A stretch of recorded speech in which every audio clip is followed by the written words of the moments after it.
We glossed over the trash can. Can we go back to that for a second? When you're going down Hollywood Boulevard and you split to go to Rise of Resistance if you're running that way, or you split to go right to go to Slinky Dog Dash, there's a cast member sitting there with a trash can that's rolled out, a Disney trash can, but it's got Like a real one.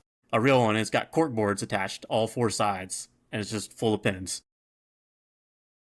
for trade. And you can just go check it out. How many people do you think have ran right by this thing? So many and never people. even looked at it. So many people. Oh my goodness. So many people. Two dads on a mission, chasing magic through the parks.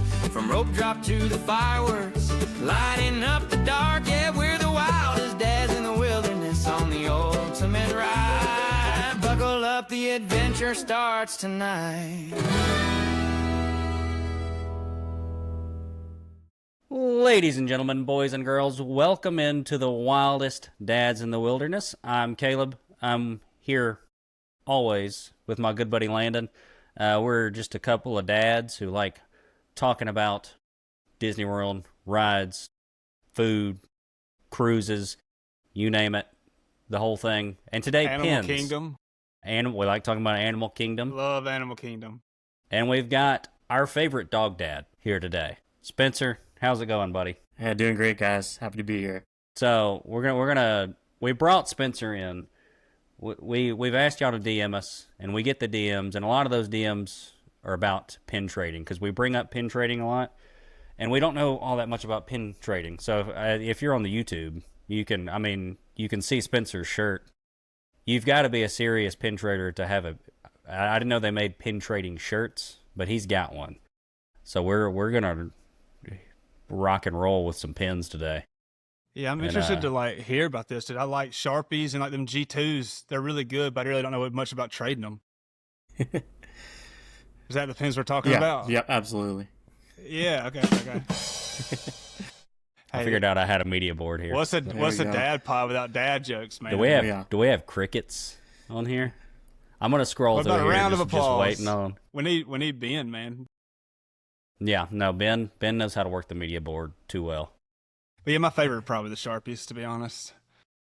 That's 0.5 mil. I'm not gonna hit it again. Solid choice. That was all right. So what we know about pins? Let's get into What it. we know about let's get to know Spencer first. Spencer, you've been to Disney World, I know, at least 3 million times. I think you said earlier. That's right. You've done the Disney cruise. Let me ask you this: where's your go-to? Where are you staying at Disney World? Usually our go-to is we're Pop Century people, a nice little value resort, but still love the Skyliners. Although we did stay for the first time at Boardwalk on our last trip and kind of got spoiled a little bit with the nice resort and being around the lake, walking to Epcot and Hollywood. So we might be spoiled going forward. Y'all tell me this. Y'all are both sounds to be Pop Century folks. I've stayed at Art of Animation. I've walked through Pop Century. If I were to rebook, knowing what I know now, I would rebook Art of Animation over Pop Century. But what am I missing about Pop Century? What makes it? Is it just the price difference, even though it's pretty much the same exact rooms and all the amenities are the same as Art of Animation? I know there's a little bit probably cheaper pricing, but what makes Pop Century? Yeah, for me in particular, it's just I'm usually going with just me and my wife. It's just two of us. Art of Animation's got the more family room styles, so for us it's easier to find just a smaller room, easier access, cheaper most of the time than Art of Animation. But if we were going a larger group, probably go Art of Animation, just to have the better suite rooms. For me, and all it's 100%. It's 100% price for me. It's not that much more, but if you're talking about stretched out over 6-7 days, then it's enough to add up.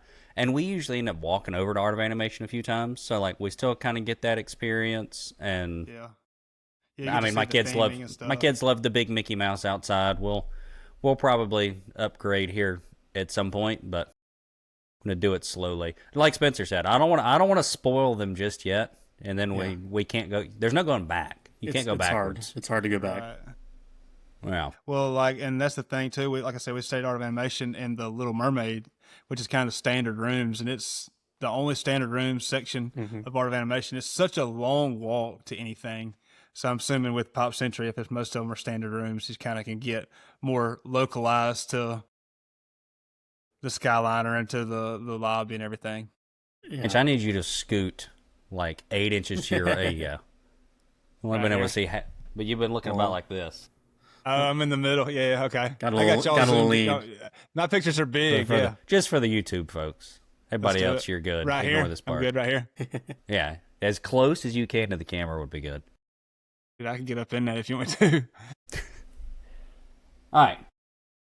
What else we got? Oh, and Spencer, almost before we get too far into the pins here, you had a surprise for the room. Did bring goodies not with me, but was delivered to at least one of the hosts that I was able to deliver right some. Here. We got the old Dumbo pin right there. This is, if you're on Spotify, I'm holding up a Dumbo pin. This would be a good one to be on YouTube. If you've never watched us on YouTube, there is a spot where you can see our faces. Although I think most of our folks are on YouTube. And Fanch, you've got it. Spencer brought some good ones for my kids. You've got some good stuff here. This is, I'll tell you, this is. You got the old Woody Mickey. That fits the bill for sure. Yeah. Thank you, dude. Absolutely. You've got please. Bullseye and Jesse. Oh man. Hold on. You've got. It's like you listen. You know the crowd.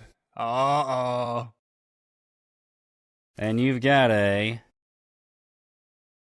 regular Buzz. Last one was Buzz Mickey.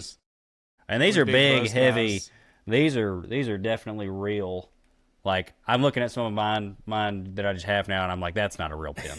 Like, that's was that a thing? For sure. Unfortunately, it fake is. Disney pins. It is. It's pretty prevalent, and they're like in the parks too. So stuff you see on boards. I guess. Yeah, you trade a fake one for a real one, and I guess the real one stays in the park, or the fake one stays in the park. Absolutely. So it does happen. I never would have even thought about that. So let's dive into it. So, I mean, I guess this topic first came up. Spencer, you and I work together. We usually, if you and I talk, we're going to talk some Disney World. That's right. Of some form or fashion. And last time I went to Disney World, you messaged me and were like, hey, you mind looking for a few things? And you sent me quite a long list, which turned into like a scavenger hunt for me and my son, which was fantastic. But I noticed you had like a lot of pins on there. You had a lot of stuff that was like limited edition. Yes. So when you're looking for pins and other stuff, are you normally looking for like just that limited edition? Other stuff other people don't have it? Like what are you looking for? Usually most people like to focus in on like characters or a specific kind of theme and that, and just so happens that some of those limited editions met some of the stuff that we collect. Like my wife, she only does dog pins. Anything dog related, she's going for it. So there's a couple of them like anniversary pins. So they do a lot of anniversary pins for like movies. So there's a Lady and the Tramp anniversary that came up. So she wanted to grab as many of those as we can. And hard to get when you don't live local. So when you have someone you know with the connection who's in the parks, take advantage of it. There's people you can pay to do that. Like it's like a side job where they just go out and buy everything, not just pins, but you know, they call them like magical shoppers or something. And they'll, if you ever want merch or anything and you're not in the parks, they'll go get it for you, but they upcharge you. So when you got the connection like we have, I'd take advantage. Do any of those pins, like you're saying, you got to be in the parks for most of them? Do they have any of them online, or all the limited edition stuff? Like it's going to be just in. There's a small portion of it that go on shopdisney.com. They call it Pin Tuesdays. So on Tuesdays they release the special edition pins for whatever's going on, and so you can grab a few of them online, but most of them will be in the parks. So as far as these limited edition drops go, do they sell out quick? Is it like you need to be there opening day type stuff, or is it throughout the full week maybe that they're running it? You can get it anytime during that week. Yeah, so it's Tuesdays for them too in the parks. So that's the big drops that they always release. Anytime there's new pin releases, it's always going to be on a Tuesday, and the lines get crazy. I don't know, some like really? Epcot's one of the ones where they do a lot of releases. Magic Kingdom does some. All their pins get released in Frontierland, and on those pin drop Tuesdays, there's going to be a long line in front of them. They've had to change the process a little bit too to like keep people from having to be in such long lines to try to put more online now. So they made that update somewhat recently because of the craziness that it gets with some of these lines now. So I'm guessing when y'all are there for your vacation week, the family splits up on a Tuesday, and y'all are chasing pins down, huh? Absolutely, absolutely. And they usually Tuesdays. They limit you to like one per customer or something. So, that kind of situation. But we're not trying to like flip them or anything.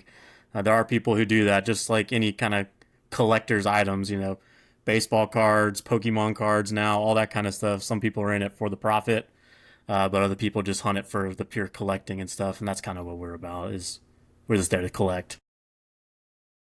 Are you going for like full sets or just like individual pins that you like? So a lot of the limited edition stuff are just like individual pins. They're not, sometimes there's a theme. So they'll do like a monthly series where each month they'll release a new one as part of a collection. And a lot of people do like to complete those.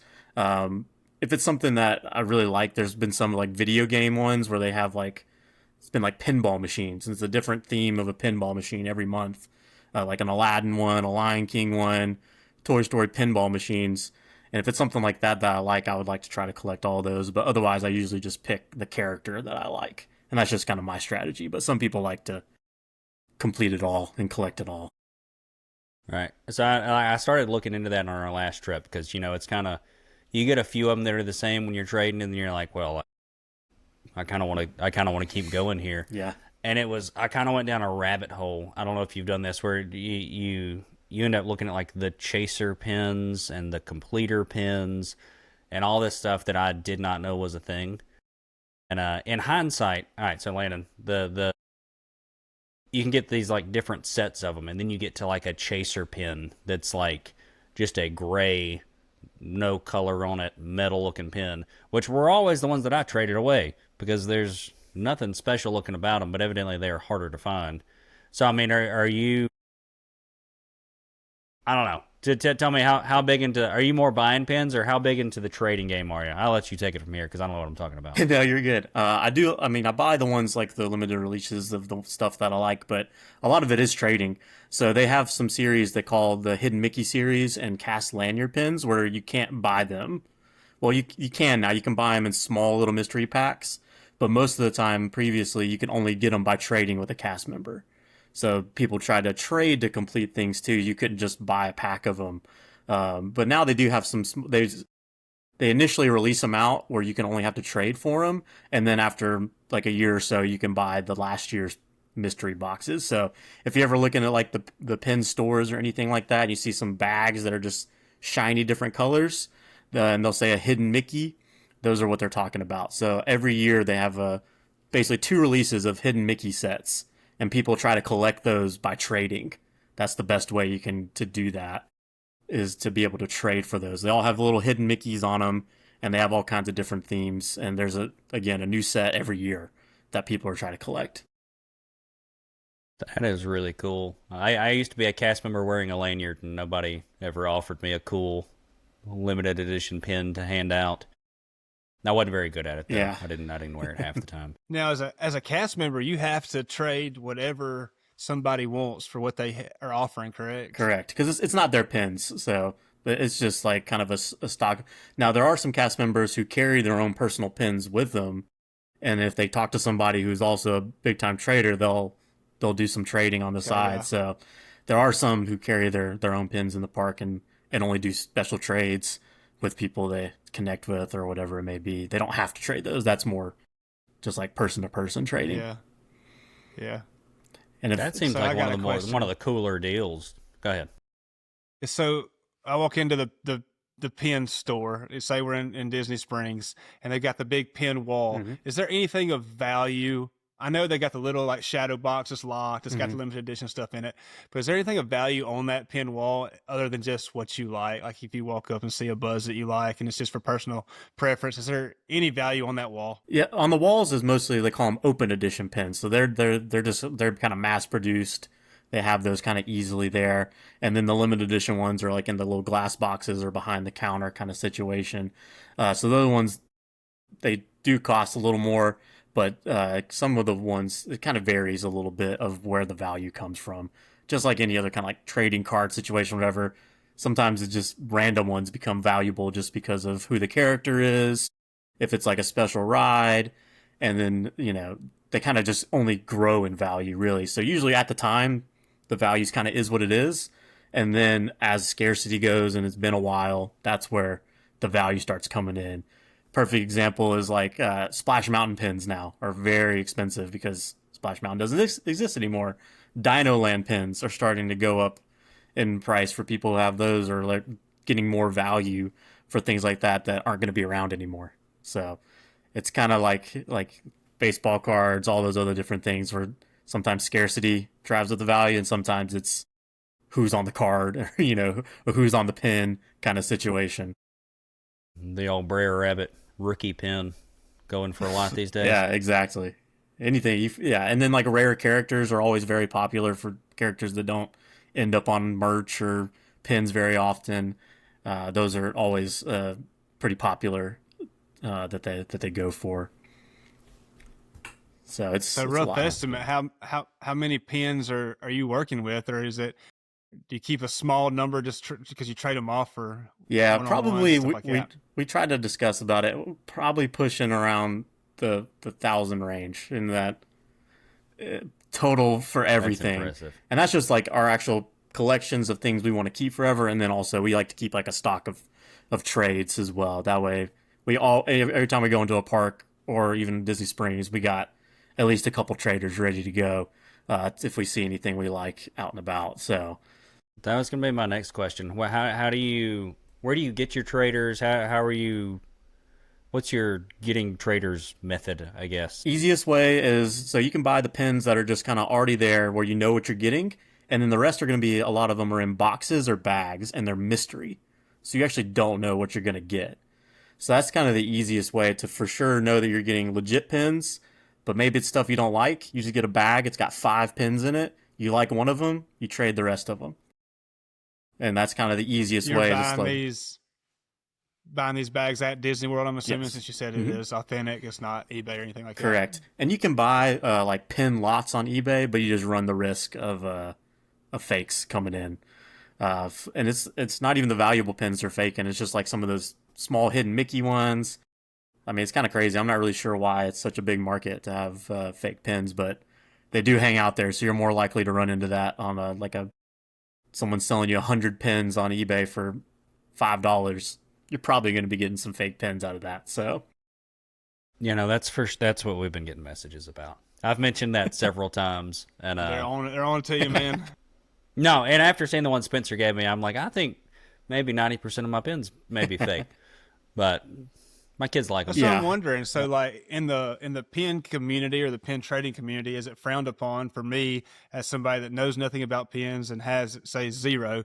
Is it frowned upon for me to buy a bag off eBay to start instead of paying premium prices for a bag of 5 in the park? Yeah, they would probably recommend against it because that just helps contribute to more fake pins being around. Yeah. But they do sell. You can get legit lots. You just need to realize kind of the value of what you're looking at. If you're paying less than $1 for a pin overall and stuff, you're probably not getting real pins. But there are people who do sell legit lots that you can buy from and help kind of build up your stock right off the bat. But there's a lot of great places you can go to. You just got to make sure you're doing your due diligence when you're buying something off of eBay anytime, really. You want to make sure you're not buying from someone who's got a 20% review or 1-star rating. Probably don't need to be buying pin lots from those people and trying to buy them from legit people who do sell. If you out here paying 50 cents a pin trying to give them to me for contests on the podcast, dude, come on, man. I'm you get what you get, brother. Like I'm away. We don't have any sponsors yet. Maybe we'll work on that. Absolutely. Now I've got some cool pins from when I was a kid. I remember we used to go, and every trip I'd buy a few from the Sorcerer Mickey hat. Yes. And back when that was just a pin trading station. Landon, you said yep. I don't know. That's Disney Springs, right? Is that the place down? It was. No, this is before you'd ever sniffed Disney World.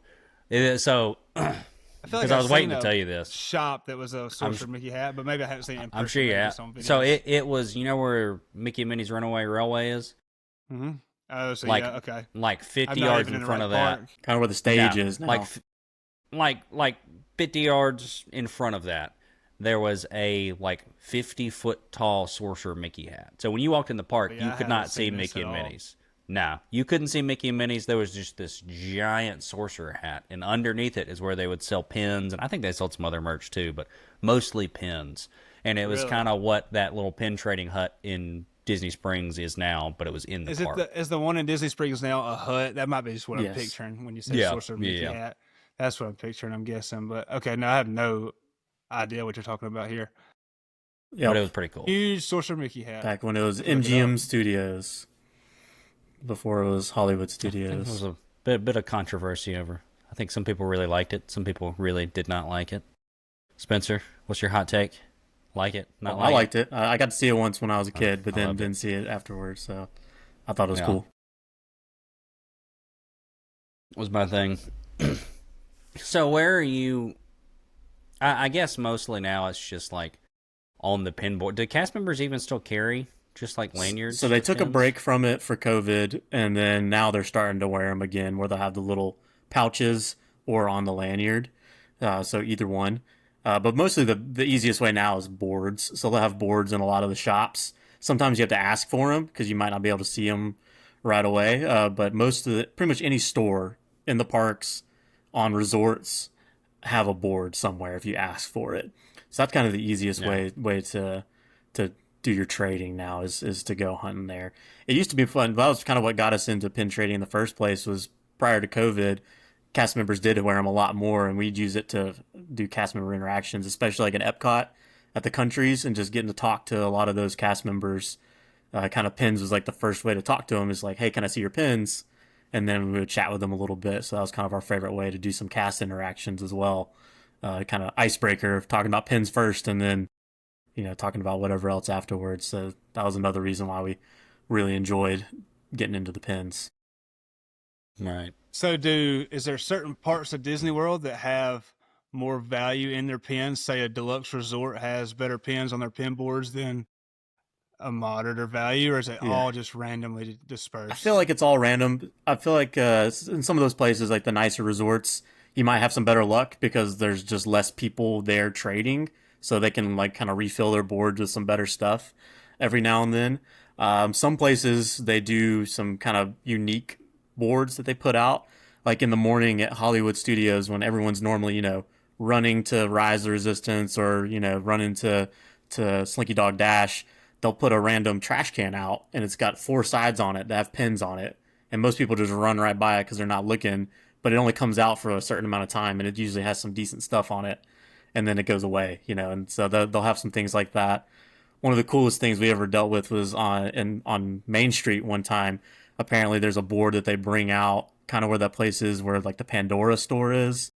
And they brought out this board that only comes out for like an hour, and you're only limited to 1 trade on it. Because normally you can trade up to 2 for any interaction you have. You can trade 2 pins with like a cast member or off a board, but this one was limited to 1, and it was just chocked full of stuff you don't ever see, like pretty cool, high quality pins.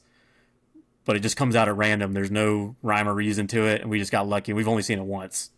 But so there's like interactions like that are pretty cool. That's Are you awesome. rope dropping trash cans, man? Well, I have I wanted to before. go back. We glossed over the God, trash I have can. Can we before. go back to Yeah. that for a second? I have before. Okay, explain that a little more. There's a trash can with pins all over it. Yeah. Let's start there. So What do you mean? Right when you're going down Hollywood Boulevard and you split to go to Rise of Resistance if you're running that way, or you split to go right to go to Slinky Dog Dash, there's a cast member sitting there with a trash can that's rolled out, a Disney trash can, but it's got Like a real one. a real one. And it's got cork boards attached all 4 sides, and it's just full of pins for Okay. trade. And you can Dude, just go how check it many out. This people pin do you're you gonna think touch have today? ran right by this thing So and many never people. even looked at it? So many people. Oh my goodness. So many people.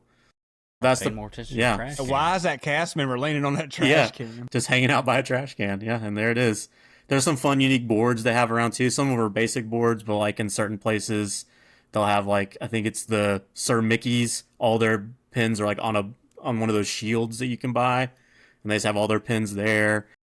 Land has some unique ones and stuff, so you get some fun boards too that are kind of unique as well to check out. So when I was, I think I was in high school, we stayed at the Animal Kingdom Lodge, and we found this kind of unique looking pin, and He's laying over there laughing because we stayed at the Animal Kingdom Lodge. You stupid park, stupid resort. Is it like a zoo I'll go ahead and too? do it for you. Huh? Yeah, no, it is. You can look out your window and there's a giraffe. We've stayed there. It's freaking awesome. Sick. We've stayed there. Yeah, that's cool. Okay. I'm just so thrown off. I don't even know. Just fuming. All right. I had this like unique looking pen. We didn't know what it was, and we're like, oh, let's go like ask the cast members or whatever. And they were like, oh, we don't know, but King Pen's gonna be here on Wednesday.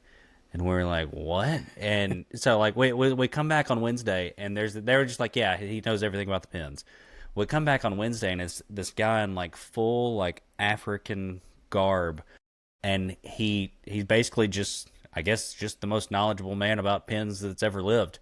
And you walk up to him, you can ask him questions. He had some pens you can trade and stuff, and I was super excited. Like we waited like all week.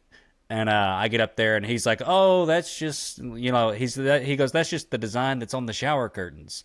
And I was like, "Okay." He's like, "It means nothing." Oh, like, thank you. Great, okay, but it was still really cool. Yeah. So I mean, have you ever met King Pen? I have not heard about King I have Pen? not met King Pen. That sounds like a cool interaction, though. I think that's always the other part too. Is cast members are also, you get high variance of how much they even know about pens. You got ones that are just like, they don't know anything.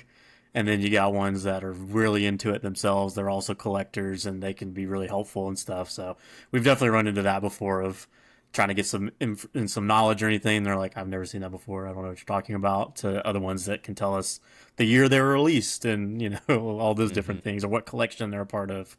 So there's a lot of variance in knowledge, even on the cast member side. Well, we had a cast member we traded with at Tiana's. And I think she had like just taken that shift, just like walked in there, or like in the Tiana store, and we went up to trade at the board, and like my daughter picked one, and the customer stopped. She's like, "Whoa, let me check that one real quick." She looked on the back of it, and she's like, "Okay, you're good." So she's like checking to make sure we were good to go. Yeah. But I wonder if they do any kind of. I know they didn't when I was there. I wonder if there's any kind of like training on that at all, or a memo that goes out or something, or if it's just. You either know or you don't. What were they looking at? Probably to see if it was fake or not, because some of them can know. Because I mean, unfortunately, they're already on the boards.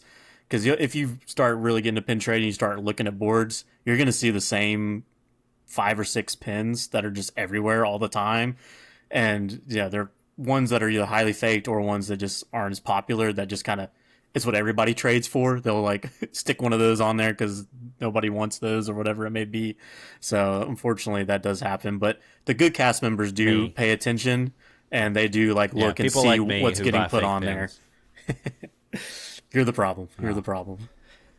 No, I have been the problem. I'll try to maybe do better. Yeah, absolutely. Well, I guess it's hard because like I've got pens. Like I've got a couple pens from my boy's first trip. We bought like a lanyard. I think it might have been either Toy Story or Lion King. We might have one of each. And it's stuff of value, like to us, that we're not going to trade. So do I go spend a bunch of money on just buying stuff that I'm going to trade? Or, it's kind of a catch-22 when it's just so easy to just buy a bulk bag off of eBay and then start your game. Yeah, absolutely. And again, if you just kind of do a little bit of research, and you can still get them for a good deal on places like that. You just need to make sure you're doing a little bit extra due diligence to make sure it's not just full of fake ones. But honestly, some of them are so close, even cast members can't tell. So, I mean, it's not... The bad fake ones are pretty easy to tell. You're like, why is Tiana blonde on this pen? Like some of them are like that bad. Of some really ones you're like, you can clearly tell, and that makes it pretty easy. The ones that are pretty close, me personally, I mean, I'm by no means an expert at being able to tell ones that are fake or not. I can tell the easy ones, like the really bad discoloring ones. Some of them are like flimsy, you can tell, and they have some different things they've been adding to the back of the pins to help with that too. So there's like a new little Mickey head that's got a kind of almost looks like a little diamond on it now. They've been adding to all their new pins, which is harder for people to fake. So now they're trying to make it easier and easier to be able to keep those fakes out of there with all the new releases. They got Mickey heads on all the backs of them. So now you can tell if the Mickey heads are like off center or look weird. That's probably a fake one. So they've been trying to help with it. The older pins are the ones that are hard to tell because they don't have all those extra little tells in them. But Disney themselves have been trying to help with that by making it more and more easy to tell which ones are and aren't. I tried to tell with my last pins bag. is unreal. It is. Yeah, my last The batch of depth eBay of ones, it. I went through and tried to tell, and if I do have fake ones, they're pretty good fake ones because like Exactly. you say, And I y'all really, be ready. Yeah, am but not sure. you won't probably get a lot of pushback on some of the cast members and stuff, especially from the ones that are really close and stuff. And it's already a problem. Like it's already known that that's out there and things. So you're not gonna like, get thrown in Disney jail for trading a fake pin on a board or anything like that. Right. Well, So and I then got a there. question for you. Go ahead. No, you go. I was going to dive off into something else. All right, so you're fired up about pins. When you go to the parks, where does trading pins rank as far as like riding your rides, eating, your favorite restaurants and trading pins? Are you just as excited about trading pins as you are with riding Slinky Yeah. Dog to Action Guardians? Pretty close sometimes. When you find a pin that Really? you've been looking for, if you see one that's like something you've been hunting for or anything like that, it gives you a pretty good thrill when you're able to hunt those down and find them in some places. We found some pretty cool ones just kind of out in the wild of just on boards, on lanyards. Some cast members, they have some that are showing, and then they have some ones you can't see, and they ask you trivia questions. And if you get trivia right, they'll show you the other side of the kind of the good stuff. And we found some good things there as well. And it's, I don't know, just kind of like Caleb mentioned when we asked him to hunt down the stuff for us. It's like a scavenger hunt in the park. So it's like just an extra layer, when you're not riding a ride, you're not eating something good. It's something to keep you kind of entertained as you're wandering around the park, in different places. You're kind of like always on the look, and it's kind of like the thrill of the hunt a little bit too. So to me, it's another big aspect of why we like to go so much. I guess it's not super time consuming to walk up and look at a board either, especially when you know what you're looking for. It's just Exactly. seconds to look at it and move on. Yeah, I can see that being Exactly. And you get chances to talk to cast members intense. and stuff, so it gives you opportunities to meet a lot of people, talk a lot of different things. Most of the time cast members will ask, what are you looking for sometimes? And even then they might even pull out a secret drawer that they have and be like, oh, I do have one of those that they haven't, been able to put on the board yet. So even talking to people gets you some magic moments with pins and stuff that you have that you may not have done if you hadn't talked to them. So what do you say when you say you're looking for something? Because you said a lot of times you're not going for complete sets. So are you going up there, you're like you and your wife just like looking for dog pins, or are you saying you're looking for specific characters or characters? So I probably have a little too broad of a thing that I like because I like Star Wars, Marvel, and then my characters that I like are kind of more obscure characters. I'm a big Robin Hood fan and the Great Mouse Detective, little things. And there's not a lot of pins for those. So when you tell people that, they're not like, oh, sorry, I don't have anything to help you. But for like my wife with the dogs, she's always like, they're always like, oh yeah, I got a dog pin. And they'll come grab one for her or something like that. Easier for me with Star Wars whenever I bring up Star Wars. And I also collect Aladdin too. So Aladdin's an easier character to find some stuff for. That's awesome. And Landon, you were asking about how he ranks things. We hadn't gotten to Spencer's. Whoa, we got 2 Landons. There we go. So I froze on mine and had to back out. You froze. We didn't even know you froze. Really? You Just just really it popped locked up and we I had thought 2 you- Landons there for a second. I thought you just locked in on the I thought you were just conversation. listening. Well, that was perfect timing for you to come back because I was talking to you. I was going to say you were asking about his ranking episode. I was going to say we hadn't gotten into Spencer's food episode yet. Whenever I'm traveling for work, that's the man I call. Food's He's probably number one. Even Disney food, particularly. That's half the reason we go now is eat at our I've favorite got places. Spencer penciled in for that one. Yeah, I'm ready to hear. If you've listened to any of our episodes, you know that I'm not well versed in the Disney food game yet. It's kind of quick service, and about once a trip we try to venture off and hit something that we haven't, and so we didn't have an episode, and I'll take notes. Absolutely. We'll Hey, do a that's- food that's- draft, and I'm yeah. gonna set it up to where Landon can draft Woody's Roundup 3 times in a row. Yeah, So it'll be set. Woody's lunchbox. Woody's lunchbox. We're quick service, The mobile quick- order, man. I got to mobile order this stuff, dude. We can do a quick service only draft. It's fine. That's where we started when we first started going. We were quick service only. That's all we did when we first started going. We're like, why would we stop to sit down? That takes away time for us to do all the other stuff. And then once you go enough, now we have different priorities. Take our time, eat the places. Now we look forward to a sit down place to get off our feet and relax. And that's our new strategy now. So earlier you said that you went as a kid and it wasn't a huge Disney fan until you became an adult. And I've said the same thing. I went twice before I had kids and didn't care much about it. The kids is what brought it the magic to me, I guess. So what really was the first thing that reached out and grabbed you? I know you said you like collecting stuff and that's what got you into pins, but what was it about Disney that kind of just reached out and grabbed you and made you go 30 times? Yeah, I've only, like I said, got to go once as a kid, but I was like a Disney movie kid. That was my mom. We had all the VHSs. Like that was kind of like our go-to things we watched as kids. So I was a Disney fan. We just didn't get an opportunity to go much when we were kids. So now when we became adults and we're able to kind of get there ourselves, that part went in. And I'm a huge Star Wars fan. So when Star Wars Land opened, all those different things just kind of kept drawing us back. But really, we just like it because we like the environment of just being there. It's always like it's kind of like our comfort spot now. We don't have to worry about stressing out about it. I know a lot of people for the first time, it's a lot to take in, a lot going on, but now that we've gone enough as we have, we've been able to kind of really just settle in. We know what we like. It's a kind of our default place to go. If we can't think of another vacation to go to or anything, we're like, well, we can always just go back to our comfort spot, our happy place. And that's kind of where we go now. Sounds kind of crazy to talk about with all the crowds and the waits and all that, but it's a place we go to relax now for our vacations, is to relax at Disney. And that's kind of what's made us stick around and keep going back. And, we were lucky enough to try to branch out a little bit and go to California for Disneyland, DCA, been able to go on a cruise and stuff. So we've been trying to branch out more, but it's still kind of our comfort spot to be back in Orlando. Yeah, it's one of those things you get there and you've always heard like the Disney bubble and all that, but Absolutely. when you get there, you literally don't think about anything outside of what's at Disney World for that full 5 to 7 days or however long you're there. That is what's really nice about it.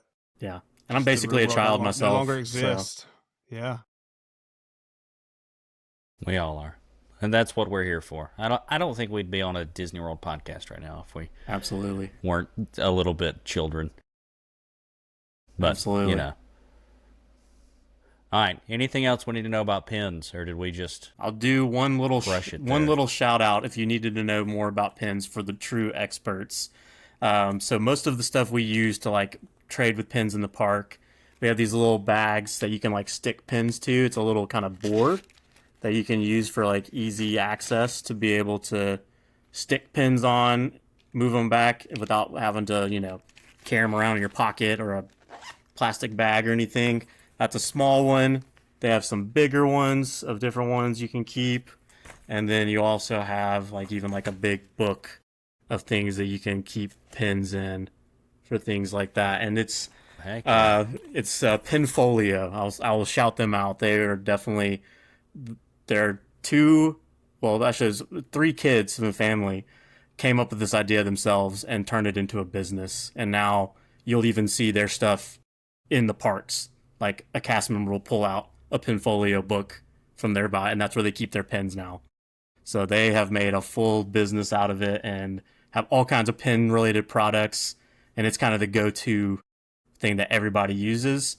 And if you follow them on social media, they post things about how to spot fake pins, rare pins. They have a storefront now in the Orlando area, so we were lucky enough to meet them kind of early on in their career. We ran into them at Epcot, of all places, and got to meet them and show them the book that we got from them, and been supporting them ever since. So definitely a cool little story that I definitely wanted to shout out. Is the place to go for anything pin related. They sell pins.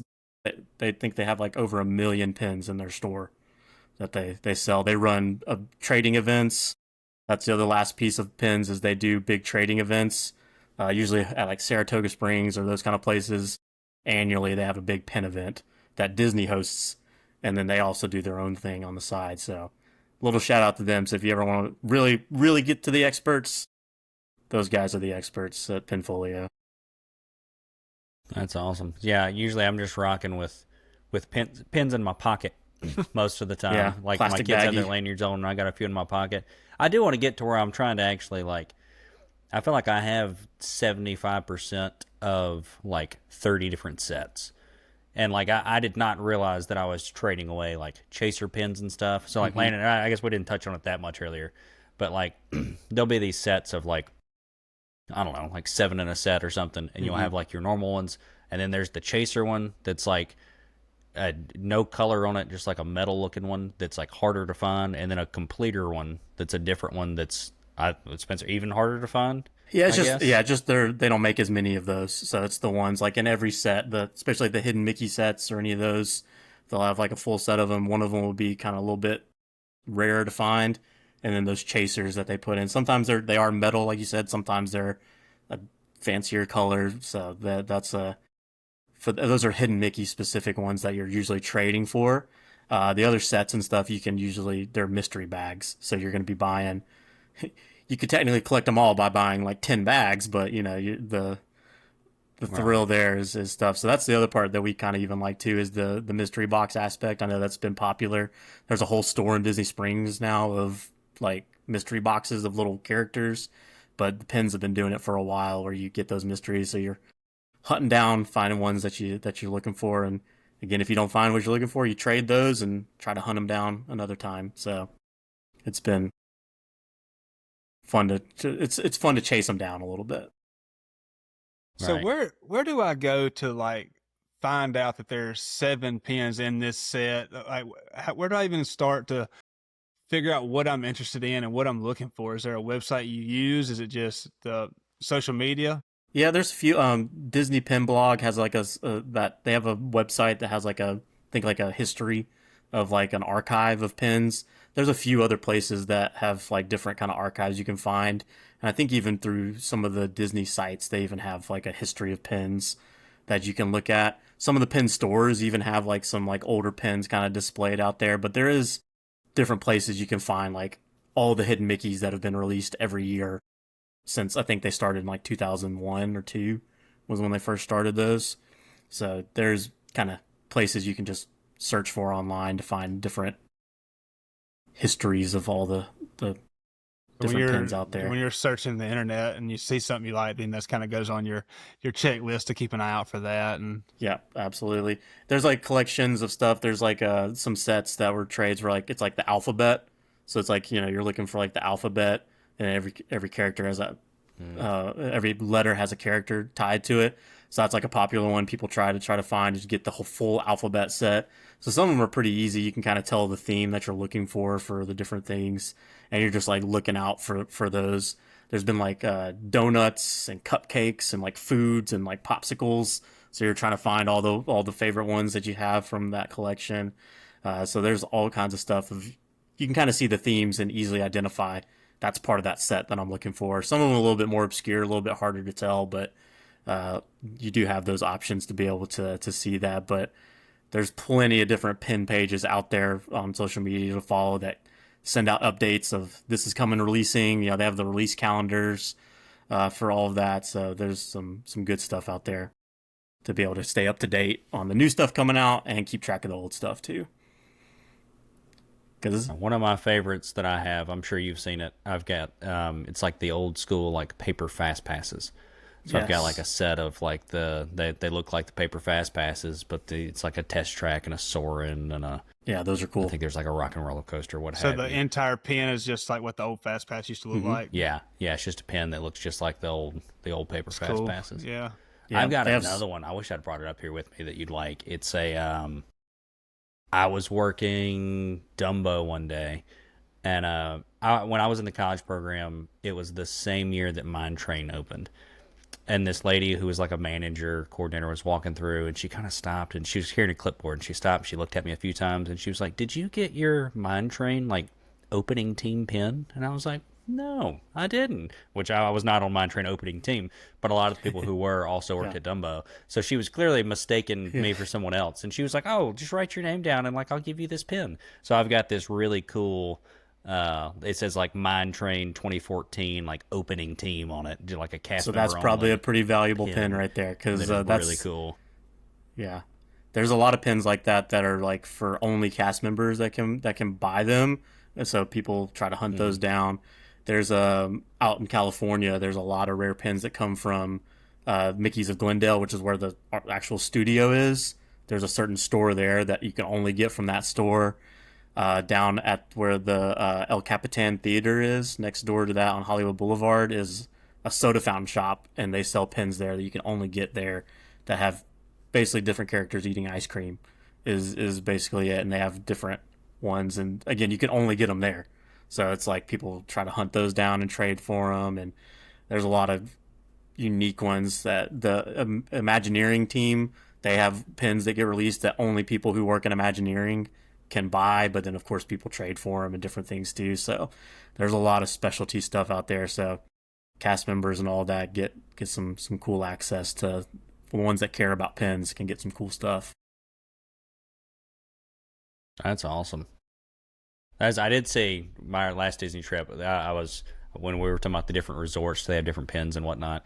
The first place that I would trade pins every morning, the people like 5 rooms down for us just had a pin board on their door. Yeah. And it just said, take one, leave one. So I would just stop there every morning, just like the guests staying there. So I'd stop every morning and like see what pins they had and trade out a pin. We did that on our cruise.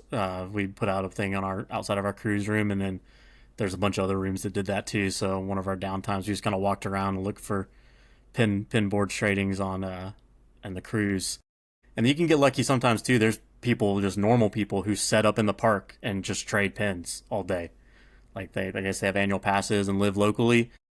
Epcot's kind of a hot spot for that. So right underneath where Spaceship Earth is, you'll see people just laid out with all these books and just saying, hey, come trade me. And you can just trade with those people too. Some of them are a little bit more serious, where they really take, I only trade this for this kind of situation, where others are just like, yeah, trade whatever, it's fine. So they're just trying to get people into trading. So you can always look out for those people too, and they're very knowledgeable about pins. So we met some cool people there too, just trading with other people, other guests who are just visiting and wanting to trade. So lots of different opportunities to trade. Huh. A little bit more like intimidating. Playing poker at the casino instead of my buddy's house. Yeah, absolutely. Yeah. It can be a little intimidating. Walking up to them guys. Yeah. Yeah. I'm here to trade pins with y'all boys. Yeah. It's definitely a little more intimidating for sure. You got any dirt bike pins? Yeah, they can spot me coming from a mile away. We're going to get his good stuff. Yeah. Yeah. You got to watch out for that, unfortunately. Just like anything else, there's people who are just trying to make a buck off of it. So. Yeah, I'm sure. But yeah. Well, I learned a lot. How'd you do over there, Landon? Yeah, well, I didn't realize that the pin game was so deep. I knew there was some rare pins. I knew there was some items that everybody was looking for that's interested in it. But as far as there being places in California that only sell pins that you can only get there that are kind of themed around, the soda pop shop, whatever you called it, like that's wild. That's wild how deep it gets. And I'm sure we have just dusted off the cover of it. Yeah. And then you get into pins that are only at other theme parks. Disneyland Paris has their releases that only release there, Hong Kong, Shanghai, Tokyo, and then you start getting people trying to trade those. That's another one to watch out for. If you see on a board in Orlando a Japan pin, probably could be fake because they're a little bit harder to get over there, and people usually don't trade those away if they get them from Japan over in Orlando. What about Shanghai? Same. Shanghai's a little prevalent in the fake. I've got a lot of Shanghai ones. Got a lot that say Shanghai Disney on them. Hey, not saying they all are. I was hyped about those too. Yeah. I was thinking it earlier, but I was like, I'm not going to ask until you just said it. I was like, okay. Well, sorry to bring it up, but it's the bad side of the pins for sure, is having to worry about that. But I just say go out there and have fun with it and just try it. Even if it's just a couple trades here and there. Just having pins around your neck on a lanyard sometimes can create some magic moments for it, especially for little kids and stuff. I love trading with kids actually, and just giving them a character they like or something, because they're just so much more appreciative than normal people for trading. So that's always a fun time to do. So that's what I've mentioned in other episodes. My son's favorite activity is to find a pin that he thinks different characters would like, and just give them to a character. Because that's really cool. They have a different mindset about it than what anybody else does. But a lot of fun. Now I know you said you're into collectibles. I know is it Lorcana? Is that the Disney trading cards? I know I've seen them trading cards in the parks. Have you ever got into that, or you? I did buy a couple packs when they first released, because I used to collect Pokemon back in the day. So I was like, maybe this could be a good thing. I'd had to draw the line though. I was like, I can't do it. I can't just keep going into this. I'm already into pins. Can't do Lorcana, so I bought a couple packs, and they're pretty fun and cool, like just to see them. But I was like, I can't get. I wasn't planning on playing the game, so I was like, I'm not just gonna collect just to collect. I got too much already on my plate for Disney collectibles and Disney merch and everything else. Don't want to dedicate those funds to something else, especially if I'm not going to play the game or anything. But they're cool looking though. Yeah, every time I see a pack, I want to buy them because Caleb, me and you could speak to this, dude. We traded baseball cards probably 6 days a week from the time we were 6 till we turned 18. Like that's what we did. So I always think it'd be something fun to get into, but the rabbit hole, I haven't stepped off into it yet. Yeah, that's the problem. So I said I've already dove into one rabbit hole with the pins. I don't think I could do two at the same time, but it does look pretty cool though. No, it does. Well, I think we've about hit everything we can hit here, gentlemen. Landon, you got anything else? I don't. I'm sure I'll come up with some crazy pin questions after we sign off. But I guess, are you looking for different pins when you said you did cruises and the parks? Or are you finding different pins on the cruises than you would on the parks as far as what you walk up to the pin board and see? Or yeah, you do find some unique ones, and then there's of course cruise specific pins. So some of those are out there that you can find. One you can buy, but also find on some boards out there too. Like Castaway Key, they have pin boards on the island, so you can find some unique stuff there every now and then. And of course, you can buy the pins. That's been the only problem now is they make a pin for pretty much everything you can think of. So if you like Castaway Key, there's a pin for it. If you like a specific resort, there's a pin for it. If there's a specific holiday you like to celebrate, they have a pin for it. So you can find a lot of reasons to do it because they release pins for Nurses Day. There's 4th of July pins, Mardi Gras pins. There's pretty much anything you can think of. You could find a pin for you out there for anything you're interested in. I definitely think I need to get into this, at least looking and seeing what options are out there. Absolutely, and I just encourage you just to go to the pin store. So in Epcot, it's up by Spaceship Earth. That's where the main pin store is in Epcot. In Magic Kingdom, it's in Frontierland, kind of right next to where like the little shooting place was. And then in Animal Kingdom, there's a stand right by where the like Africa area starts, where you can get the Dole Whip and all that. There's a little cart there. That's the main pin area in Animal Kingdom. And then in Hollywood, it's like the first kind of store on the right when you come into the park, where I think it's like the camera store or whatever it is. The very first one on the right when you come up to Hollywood Boulevard is their pin section, where like they'll have all the limited editions and kind of everything. So that's a good place to start. Just walk around, look around, see if anything catches your eye. Grab a mystery bag, and that's the easiest way to start. Is just grab a bag and gives you 5 pins to start with, and if you don't like any of them, trade them all. So that's what I recommend doing if you want to dive in, or just dip your toe in. Next trip, yeah. The only pin store I've ever been in is the one in Disney Springs. Yeah, so every park's got a spot. So that's awesome. Yeah, I guess that's it for me. Yeah, I guess I don't have anything else about pins just yet. Well, yeah, like I said, Spencer, we've got you penciled in for food and Star Wars. You're welcome back anytime. Happy to talk about it anytime. Landon, I think you've got enough.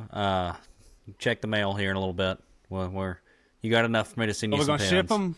I think you've hit your quota. Spencer helped you out there. I do. So. I appreciate it. We'll put them on the lane as soon as I hit the mailbox for sure. Sounds great. I appreciate you coming on, man. It was a blast. Yeah, a lot of fun. Looking forward to the next one. You got anything else, Caleb? Oh, sir. All right, guys. Don't forget to hit that like, subscribe button. Give us a follow on Instagram. Look us up on YouTube. If you have any questions, man, just shoot us a DM. If you got any comments, keep them to yourself. And we'll see y'all next time on the Wildest Dads in the Wilderness. See y'all. Later.